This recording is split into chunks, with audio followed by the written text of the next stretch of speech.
আর মেরাজের পোশাকের চারদিক দিয়া 70,000 রহমতের ফেরেশতাগুলো আপনার নামের উপরে দুরূদ ও সালাম পড়তে লাগলো। আমি ফেরেশতাদের কাছে যাইয়া মাত্র জামাটা ধরলাম, এই মুহূর্তে ফেরেশতারা ডাক দেয় বলে, ও ভাই জিবরাইল, এই জামাটা নিয়ে কোথায় যাও?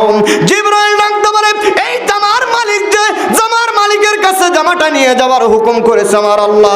এইবার 70,000 ফেরেশতারা ডাক দেয় বলে, ও ভাই জিবরাইল, যেই দিন থেকে আমার আল্লাহ আমাদেরকে সৃষ্টি করলো, জান্নাতের মধ্যে রাখলো, আর এই জামাকে পরিদর্শন করে জামাওয়ালার উপরে দুরূদ ও সালাম পড়তে লাগলাম, আমরা সেই দিন থেকে এই জামাওয়ালা ব্যক্তি নবীর জন্য পাগল হয়ে আছি। ও জিবরাইল, তুমি আজকে ওই নবীর কাছে যাইবা, আমাদের না নিয়ে যাইতে পারবা না। আল্লাহ তাআলার হুকুমে 70,000 ফেরেশতাদেরকে নিয়ে জিবরাইল আলাইহিস সালাতু ওয়াস সালাম জান্নাতের আরেকটা অংশে চলে গেলেন। আরেকটা অংশের মধ্যে যাইয়া দেখে একই রকমের একই কালারের বোরাক, 70,000 বোরাক একই রকমের। সমস্ত বোরাকের কপালের উপরে লেখা রয়েছে লা ইলাহা ইল্লাল্লাহু মুহাম্মাদুর রাসূলুল্লাহ সাল্লাল্লাহু আলাইহি ওয়াসাল্লাম। সমস্ত বোরাকের গায়ের মধ্যে, কপালের মধ্যে নূরে মুজাসসামের কালেমাটা লেখা রয়েছে।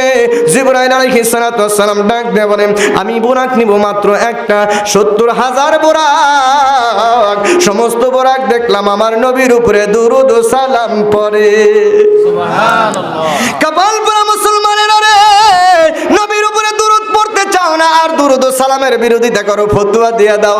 আমার আল্লাহ আমার নবীজির সম্মান বাড়াইয়া দিয়া জায়গায় জায়গায় জায়গায় জায়গায় সম্মানের প্রতীক রেখে দিয়েছে, আর আমার নবীজির দুরূদ ও সালাম চালু রেখেছে, কিয়ামত পর্যন্ত চালু থাকবে। আমার আল্লাহ মানে নবীজি আপনার স্মরণকে আমি এমন সমুন্নত করেছি, ওয়ারফা'না লাকা যিকরাক, আমি আল্লাহর আল্লাহত্ব যতদিন ততদিন পর্যন্ত আমার সমস্ত সৃষ্টির উপরে আপনার স্মরণ। হুজুর আজকে মেরাজের অনুযায়ীতে জিবরাইল ডাকতে বলে, আমি একটা বোরাক নিব, 70,000 বোরাক। সমস্ত বোরাকগুলো আমার নবীজির উপরে দুরূদ ও সালাম পড়তে লাগলো। তাইলে কোন বোরাকটা নেব, কাকে নিব, এইরকম চিন্তা করিয়া জিবরাইল ডাকতে বলে, আমি একটু দূরের দিকে লক্ষ্য করে দেখলাম, দূরে দেখা যায় একটা বোরাক। সমস্ত বোরাকের দল ছাড়িয়া একা একা বোরাকটা গুনগুন করে কি যেন পড়ে আর কাঁদতেছে। বোরাকের কাছে জিবরাইল যায় জিজ্ঞাসা করলো, ও বোরাক, বোরাকের দল ছাড়িয়া তুমি আলাদা হয়ে গেছো কেন? বোরাক ডাক দিয়ে বলে, রব্বুল আলামিন আজকে মেরাজ রজনীতে একটা মাত্র বোরাক আল্লাহর হাবিবের আরোহণের জন্য নিয়ে যাবে, জমিন থেকে সিদরাতুল মুনতাহা পর্যন্ত যাবে, একটা বোরাক নেবে। ওই বোরাকটা কে হয় কে জানে, আমি ওই নবীজির জন্য পাগল হয়ে গেছি। ও জিবরাইল, আমার নবীজির উপরে দুরূদ ও সালাম পড়ি আর কান্দি, যদি আমার সৌভাগ্য হইতো আমি আমার নবীজিকে আমার উপরে আরোহণ করাইতাম। জিবরাইল ডাক দিয়ে বলে, ওই বোরাকটা আমি নিয়ে গেলাম, নিয়ে এইবার দুনিয়ার মধ্যে চলে আসলাম। 70,000 রহমতের ফেরেশতা নিয়ে স্লোগানের সঙ্গে জান্নাতি পোশাক নিয়ে জিবরাইল আলাইহিস সালাতু ওয়াস সালাম আম্মা জান হাফসা রাদিয়াল্লাহু তাআলা আনহার ঘরের সামনে এসে দাঁড়িয়ে গেলেন। হুজুর ডাকতে বলে, ইয়া রাসূলুল্লাহ, নবী গো। জিবরাইল ডাকতে বলে, নবীজি আমি যখন আপনার ঘরের সামনে আসলাম, আপনার ঘরের সামনে এসে আপনাকে ডাক দিতে সাহস না পাইয়া আপনার পায়ের কাছে আমি বসে পড়লাম। ইয়া রাসূলুল্লাহ, ইয়া হাবিবাল্লাহ, আপনার কুদরতি চেহারা মোবারকের দিকে তাকিয়ে রইলাম, আপনার দিকে তাকিয়ে রইলাম। হাবিব গো, আমার আল্লাহ কত সম্মান কত ইজ্জত আপনাকে দিয়েছে। ইয়া রাসূলুল্লাহ, আপনার দিকে তাকিয়ে আপনাকে ডাক দিতে সাহস না পাইয়া জিবরাইল ডাকদা বলে, আমার জিহ্বা মোবারক আপনার পায়ে চাটতে লাগলাম। আল্লাহর হাবিবের ঘুম ভেঙে গেল, ডাক দিয়ে বলে, জিবরাইল, ও ভাই জিবরাইল, এমন কেন করছো? কয়, ইয়া রাসূলুল্লাহ, ইয়া হাবিবাল্লাহ, নবীজি আল্লাহর পক্ষ থেকে আপনাকে সালামটা জানিয়ে দিলাম, আমার আল্লাহ আপনাকে সালাম দিয়েছে, আজকে আপনার মেরাজ ভ্রমণ করার জন্য আল্লাহ আমাকে পাঠিয়েছে। ইয়া রাসূলুল্লাহ, ইয়া হাবিবাল্লাহ, আমার আল্লাহ আপনাকে সালাম জানিয়েছে। হুজুর আপনার ঘর মোবারক থেকে বাইতুল মুকাদ্দাস পর্যন্ত চলেন, আমরা যেতে হবে। বাইতুল মুকাদ্দাসে 1,24,000 পয়গম্বরদেরকে আমার আল্লাহ হাজির করেছে। সুবহানাল্লাহ। আপনি হচ্ছে সাইয়্যিদুল সাইয়্যিদুল কাওনাইনুল খাতামুল মুরসালুন, আপনি সাইয়্যিদুল মুরসালিন, সমস্ত নবীদের নবী, আপনি সমস্ত নবীদের ইমাম। আমার আল্লাহ শুধু বলেই শেষ করেন নাই, আপনাকে সমস্ত নবীদের সঙ্গে সাক্ষাৎ করাইয়া সমস্ত নবীদের ইমাম বানাইয়া প্রমাণ করে দিবে দুনিয়ার মানুষ। জেনে রাখো, জেনে রাখো, আমার আল্লাহ শুধু বলেই শেষ করে দেয় নাই, আমার আল্লাহ আপনাকে আজকে সমস্ত নবীদের ইমাম বানাইয়া দেবে। আল্লাহর হাবিব মিরাজের দীর্ঘ ঘটনা। আল্লাহর হাবিবকে বাইতুল মুকাদ্দাসে নিয়ে জিবরাইল আলাইহিস সালাম বললেন, ইয়া রাসূলুল্লাহ, ইয়া হাবিবাল্লাহ, আপনি ইমামতি করেন নবী গো, 2 রাকাত নামাজ আদায় করবেন। সমস্ত পয়গম্বরেরা আপনার পিছনে মুক্তাদি হয়ে আপনাকে ইমাম বানাইয়া নামাজ আদায় করবে। আমার নবীজি সাইয়্যিদুল মুরসালিন, সমস্ত নবীদের নবী, সমস্ত নবীদের ইমাম, সমস্ত নবীদের নেতা, সমস্ত নবীদের লিডার আমার নবী। আমার আল্লাহ প্রমাণ করে দিয়েছে। আমার আল্লাহ বলে, হুজুর আপনাকে শুধু লিডার বলেই শেষ করি নাই, আমি লিডার প্রমাণ করে দিয়েছি। সুবহানাল্লাহ। এইবার আপনি চিন্তা করেন, এক এক নবীর কবর এক এক দেশে, এক এক নবীর কবর এক এক জায়গায়, সমস্ত নবীরা কবর থেকে বাইতুল মুকাদ্দাসে হাজির। কেমনে হাজির হইল? আমার নবীকে হাজির নাজির আপনারা মানতে চান না, আপনার মানলেই কি আর না মানলেই কি, আমার আল্লাহ হাজির করে দিয়েছে। হুজুর আমার ঘর থেকে বাইতুল মুকাদ্দাস পর্যন্ত গেছে, যেই নবীজির যেই জায়গায় কবর ছিল সমস্ত নবীরা তাদের কবরে জীবিত। ইউসাল্লুন, কবরে তারা সালাত পড়ে, তারা কবরের মধ্যে নামাজ পড়ে। সমস্ত যার যার কবর থেকে সমস্ত নবীদের রূহগুলোকে আমার আল্লাহ বাইতুল মুকাদ্দাসে হাজির করে দিয়েছে। সুবহানাল্লাহ, সুবহানাল্লাহ। আল্লাহর হাবিব ডাক দিয়ে বলে, আমি যখন বোরাক নিয়ে ঊর্ধ্বগমন করতেছিলাম, সপ্তম আসমানের মধ্যে 7 জন নবীর সঙ্গে আমার দেখা হয়ে গেছে। সমস্ত নবীরা বাইতুল মুকাদ্দাসে হাজির।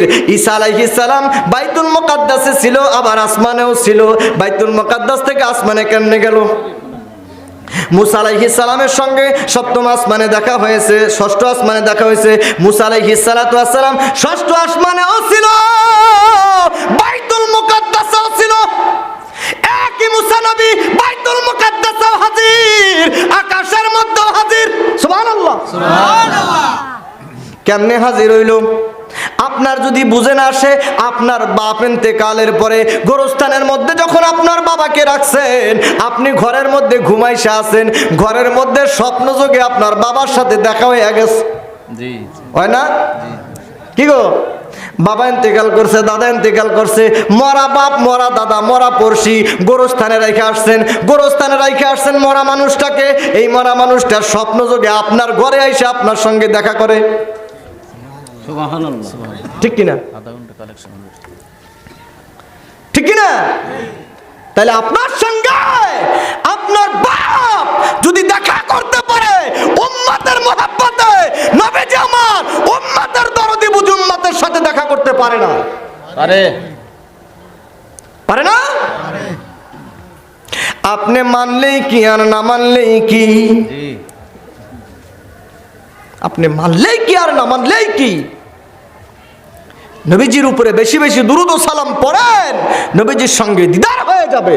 আর যার সঙ্গে নবীজির দিদার হইল, ইয়াকুলু মান রাআনি ফিল মানামি ওয়া ক্বালা রাসূলুল্লাহ সাল্লাল্লাহু আলাইহি ওয়াসাল্লাম, আল্লাহর হাবিব মুহাম্মদ সাল্লাল্লাহু আলাইহি ওয়াসাল্লাম বলেন, ইয়াকুলু মান রাআনি ফিল মানামি ফাসিয়ারানি ফিল ইগজা ফা ইন্নাশ শাইতানা লা ইয়াতাখাওয়ালু বি।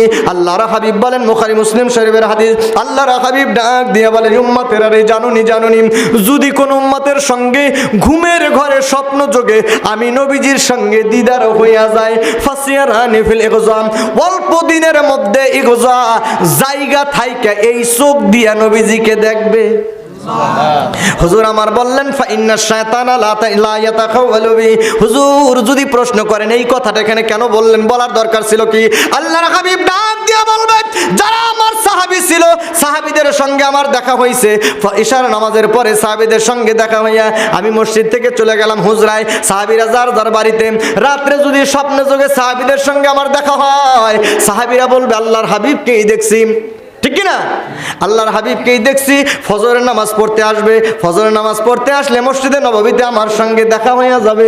আমি এই জন্যই বললাম কিয়ামত পর্যন্ত যদি কোনো উম্মাত যারা হায়াতে জিন্দেগি আমাকে দেখে নাই, দেখার পরে যদি চিন্তা করে কারে দেখলাম, কারে দেখলাম, নবীকেই দেখলাম না অন্য কিছু দেখলাম, যদি এইরকম দেখার অন্য চিন্তা করে, সর্বোচ্চ চিন্তা করে যে শয়তান কি দেখলাম কিনা, নাউজুবিল্লাহি মিন যালিক। এই জন্য আল্লাহর হাবিব আগেই কথাটা সেরে দিয়েছে, আর শয়তানু লা ইয়াতাখাওয়ালু বি, শয়তান আমার সুরত ধারণ করতে পারবে না। উম্মাতরাই উম্মাত, কিয়ামত পর্যন্ত যদি কোনো উম্মাত ঘুমের ঘরে স্বপ্ন যোগেই আল্লাহর হাবিবকে দেখেই ফেলো, ফাসিয়ারানি ফিল ইগজাম, অল্প দিনের মধ্যে ইগজা জায়গা থাইকা দেখবে। যেই নবীকে জায়গা থাইকা দেখা যায়, সেই নবীকে হাজির বলতে আপনার কেন চুলকায়? ঠিক কি না? যাকে জায়গা থাইকা, ইগজা জায়গা থাইকা দেখা যায়। কি হুজুর? ইগজা শব্দ অর্থ জায়গা থাইকা দেখা। ফাইন্না শায়তানা লা ইয়াতাখাওয়ালু বি, শয়তান হুজুরের সুরত ধরতে পারে না। হুজুর আমার বলবেন ফাসিয়ারাল হক, যে আমাকে দেখলা, সত্যই দেখলা, আমাকেই দেখলা, হারামাল্লাহু আলাইহিন নার, তোমার জন্য জাহান্নামের আগুনটা হারাম হইয়া গেল। আমি নবীকে যারা দেখলা, সত্যই দেখলাম, শয়তান আমার সুরত ধারণ করতে পারবে না। আমি নবীকেই দেখলা, আমি নবীকে যারা দেখলা, তাদের জন্য জাহান্নামের আগুনটা হারাম হইয়া গেছে।